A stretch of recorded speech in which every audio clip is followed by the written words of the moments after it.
Profesor, Sí que es difícil de creer.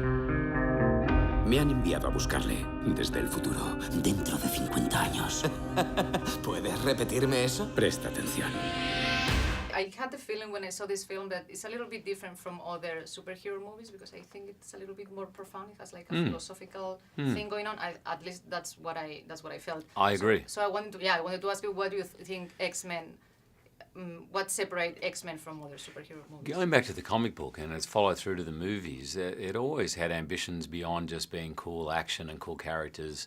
I think on a larger level, thematically, it speaks a lot about tolerance, acceptance, and how we can often marginalise things we don't understand or might fear. And then just on a more personal level, I think every one of these characters, and it's the characters that drive this series, the characters are all very flawed and very human, even though they've got superhuman abilities.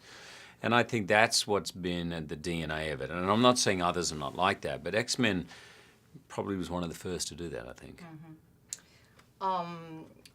Throughout history, there's always a fight for power and for power, basically. Do you think that's innate in the human race? This fight for power, to be powerful, to... That's a great question. I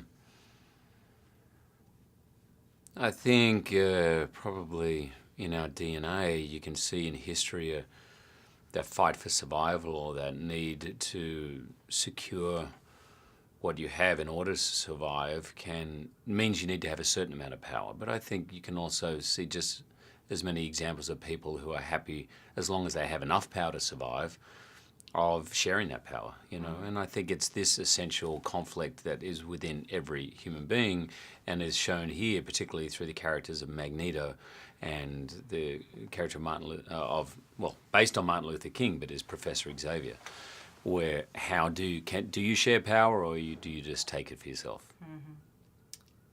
Yeah. If you could go back in history and change a historical moment, what historical moment would you change? Wow. Right now, I think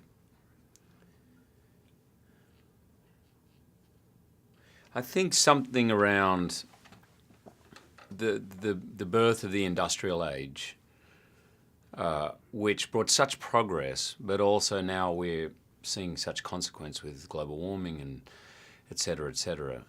And I think if we could have an awareness of the consequences of some of the technologies that were invented back then and actually find a way to to have progress with sustainability, that's probably an era I'd go back to. So you think at the stage we are right now, there's probably no hope for... I think there's hope. I think from what I've read, there is still hope, but I certainly feel the younger generation, the millennial generation, feel the urgency, and I think it is urgent. The thing actually that this movie brings up is it's almost impossible to tell when that tipping point is, when it is too late, until it's too late. So I hope that I think the world is becoming more interdependent, more connected than ever, and I hope that makes these decisions easier, even though at times it makes things a lot harder, you know. Fantastic. Well, thank you so Great much. questions, thank you. I Nice appreciate that. talking to you. Lo que ocurra ahora está en tus manos.